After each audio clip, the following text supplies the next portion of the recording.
반갑습니다. 철학 이야기의 권수진입니다. 이번 시간에는 공자의 생애에 대해서 한번 알아보겠습니다. 공자는 기원전 551년경 춘추 전국시대 노나라 사람입니다.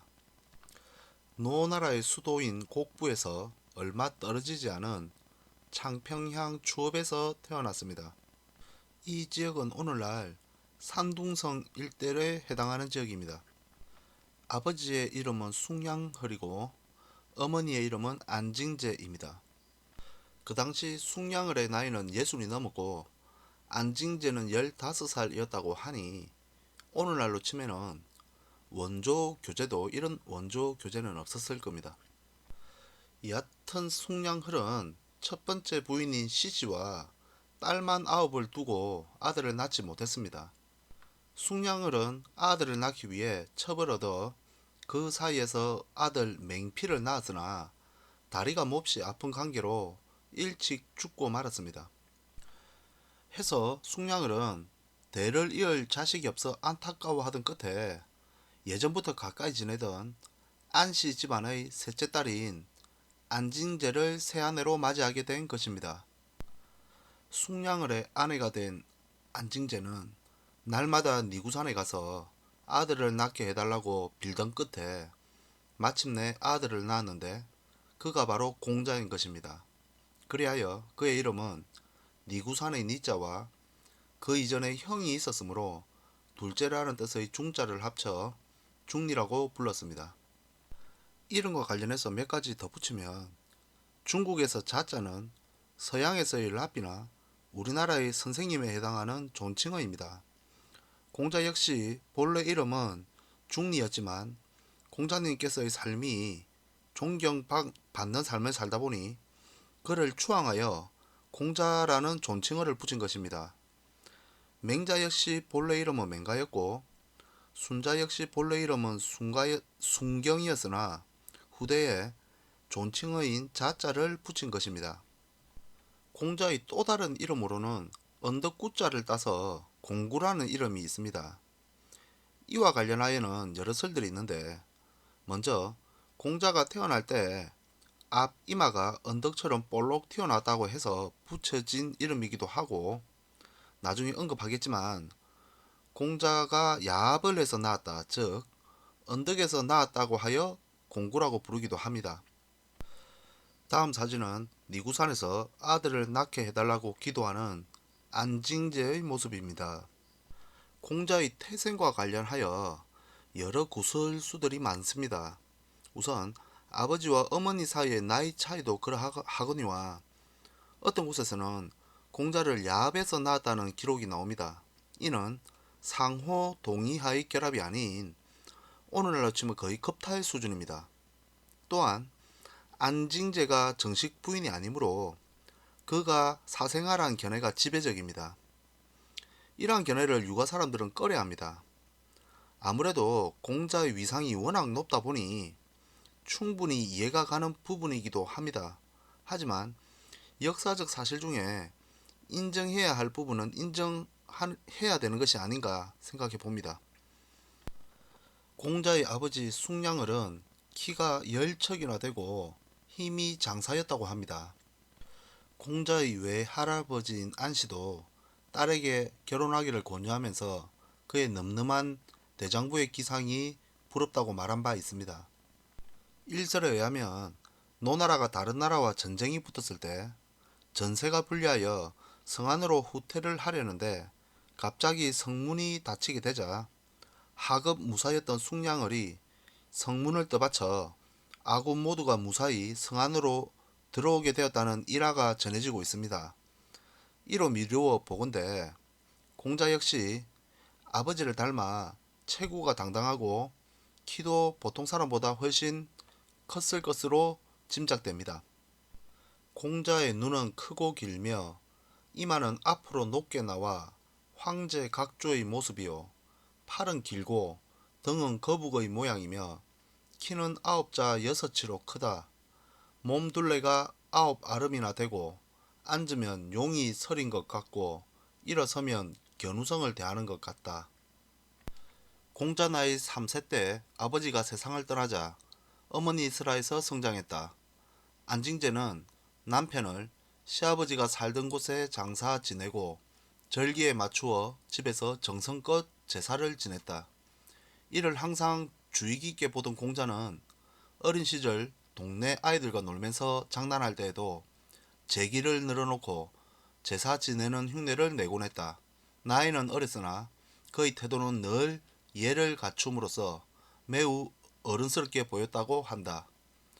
청산가부가 된 어머니는 가난했으나 오직 아들을 가르치는 것을 낙으로 삼았다. 물론 집이 가난한 탓에 공자가 정상적인 교육을 받지는 못한 것으로 짐작되나 그 향학심만은 대단했던 모양이다.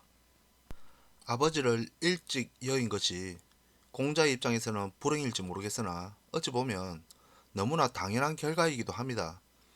예순을 훌쩍 넘긴 나이에 아무리 열척장신에 힘이 장사라고 해도 그 당시를 고려해보면 충분히 살다가 죽은 것입니다.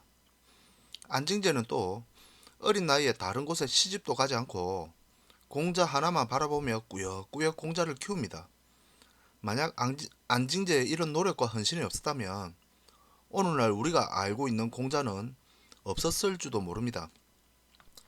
앞에 그림을 보면 공자가 어릴 적 제기를 가지고 노는 모습입니다.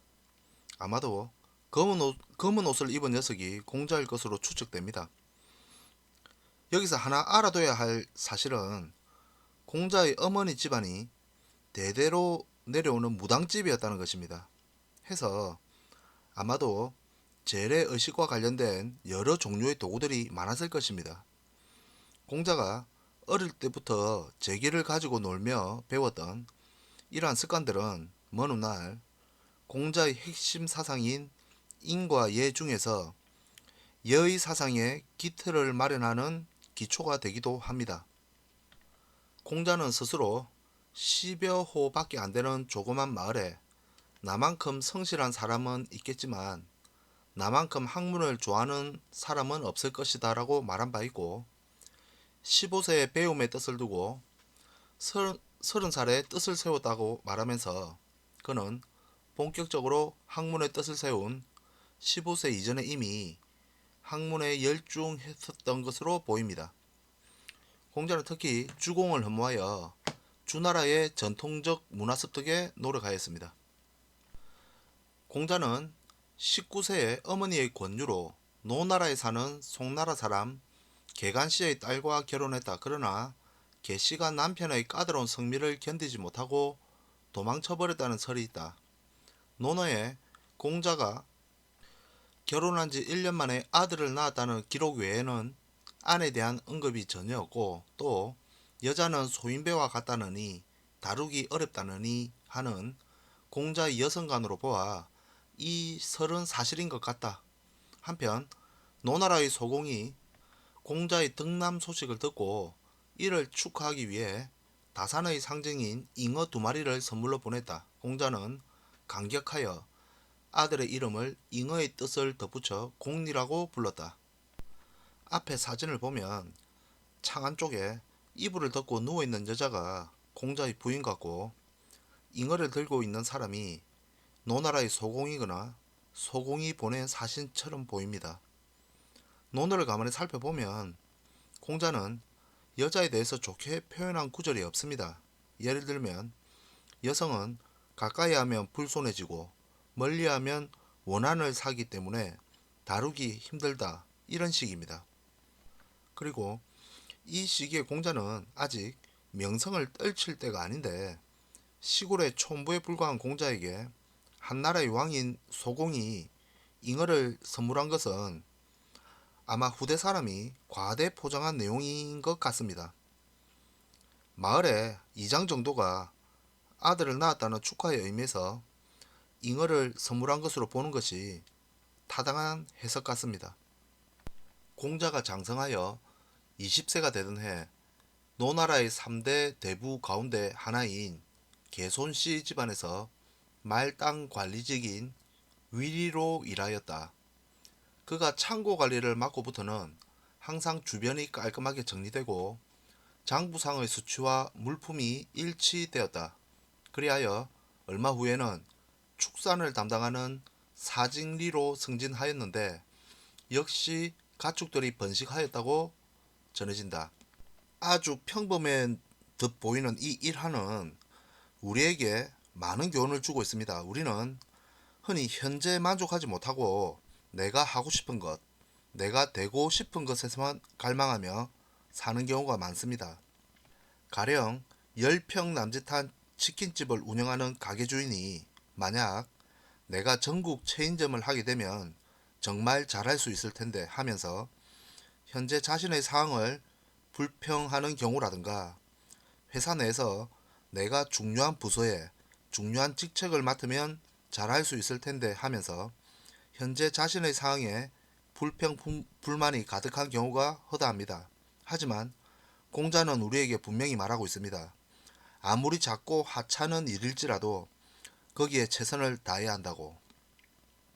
공자는 하찮은 말단 관리직 위리로 시작해서 사직리로 승진하였고 먼 훗날 그의 나이 50세 되던 해에는 오늘날 대법관에 해당하는 대사구라는 직책까지 맡게 됩니다.